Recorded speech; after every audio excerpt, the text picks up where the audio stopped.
Quelles sont tes racines et tes fondations? Mes racines. Mes racines, je suis né en Algérie. Je suis revenu en 1962 et j'avais 13 ans puisque je suis né le 1er juillet 49. Et après avoir fait un petit peu le Var, l'Isère, du côté de Saint-Étienne, le 16 juin 63, j'ai atterri à Metz avec ma famille. Je dis le 16 juin, je m'en souviens, puisque c'est aussi la date de naissance de ma fille, mais en 1976. Voilà, donc j'ai passé toute ma jeunesse à Metz, et j'ai découvert mon futur métier aussi à Metz. Je me suis ensuite, j'ai épousé une montagnacoise, donc à une douzaine de kilomètres d'ici, en 1968, passé quelques mois à Sète. Et ensuite, le 1er avril, c'était pas une farce, mais le 1er avril 69, nous sommes partis dans le Gard pour la société pour laquelle je travaillais, donc dans le vin, un négociant, un très gros négociant en vin, et nous sommes partis dans le Gard, au pied du pont du Gard, où on a passé 36 ans de notre vie, où sont nés mes deux enfants, enfin nos deux enfants. Et en 2005, à l'âge de la retraite, un peu prématuré, mais à l'âge de la retraite, on a décidé avec mon épouse de revenir à Metz. Qu'est-ce que tu peux me dire de tes parents? Mes parents, mes parents que je dois leur droiture déjà, et mes parents ont commencé très jeunes à travailler, hein. Ma maman avait 9 ans quand elle a commencé à faire des ménages, et elle a eu la chance, l'année de ses 11 ans, d'avoir une patronne, on va dire, qui était couturière et qui lui a appris le métier.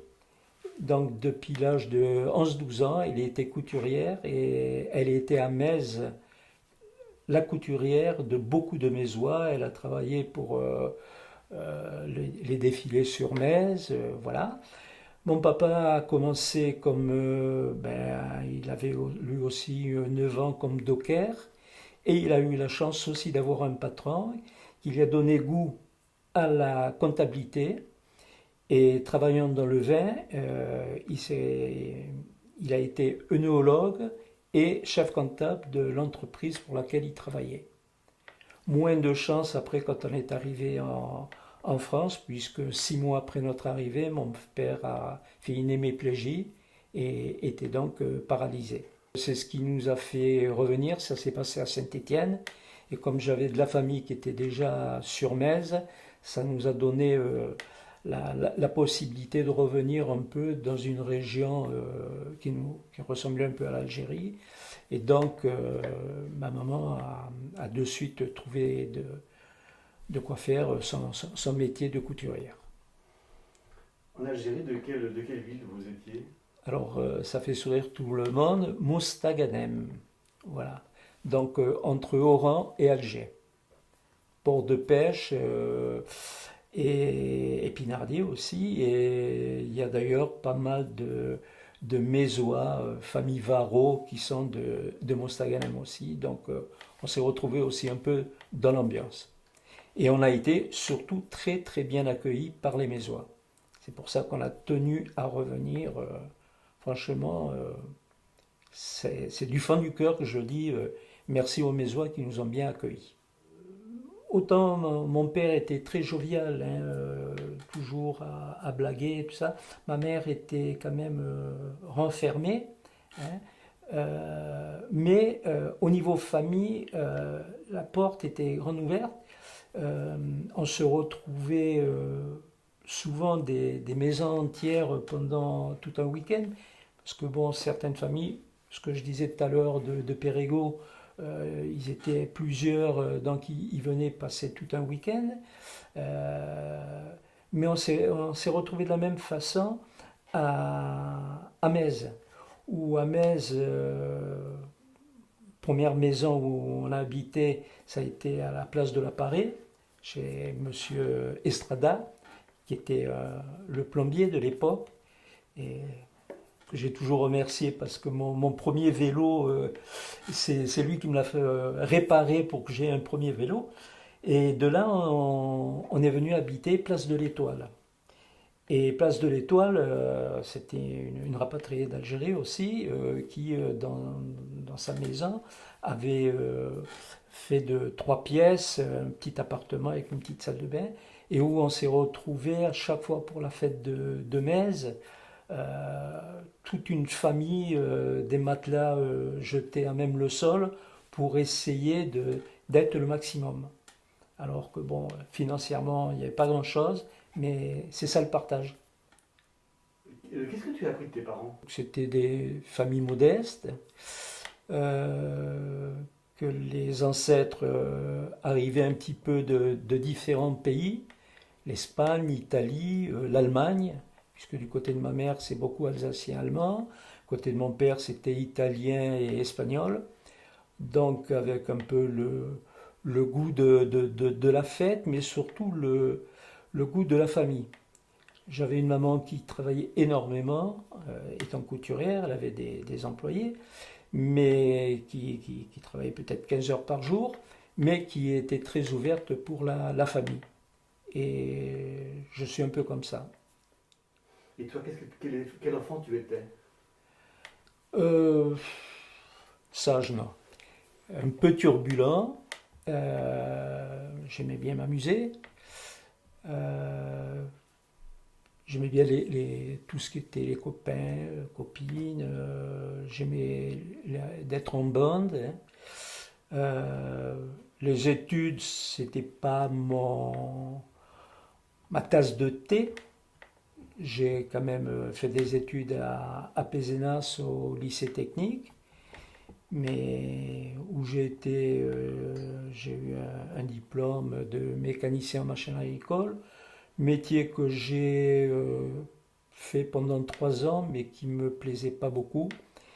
Et j'ai eu la chance à Metz de travailler pour un centre d'embouteillage qui était sur le port, la MFA, et où Jeannot Houlier, la famille Houlier, hein, était le contremaître et m'a appris beaucoup de choses. Et si après j'ai été directeur logistique, c'est grâce à Jeannot. Voilà.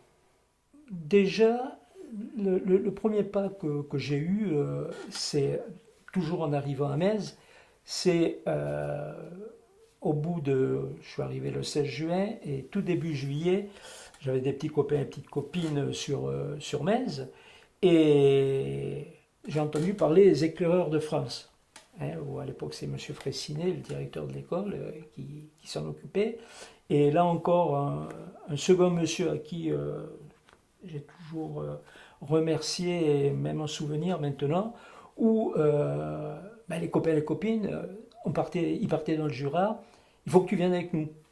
Moi, il n'y a pas de problème. Hein.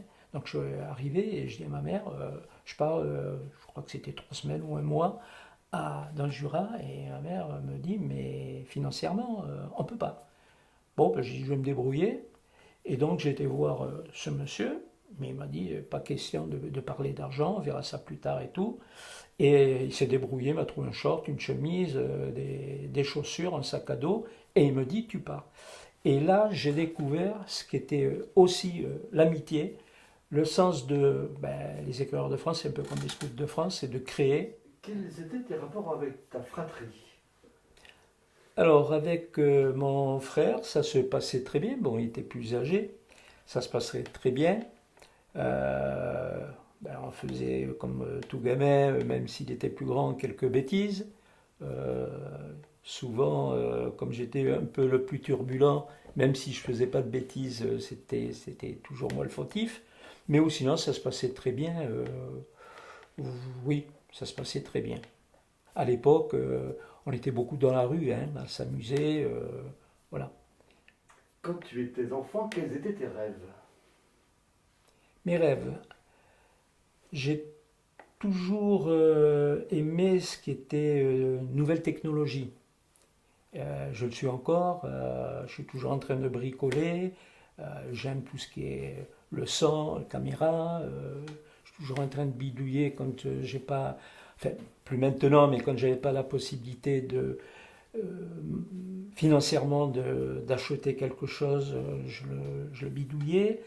Et tout gamin, ça m'a permis pour mes 10 ans, 9 ans ou 10 ans, d'avoir un abonnement à Mickey offert par le journal Mickey pendant un an, puisque j'avais posé une question. C'était le début de la télévision. Et j'avais posé une question, comment fonctionnait la télévision? J'avais été le seul gamin à demander ça. Donc il m'avait répondu, il m'avait offert ce- cette année de Mickey.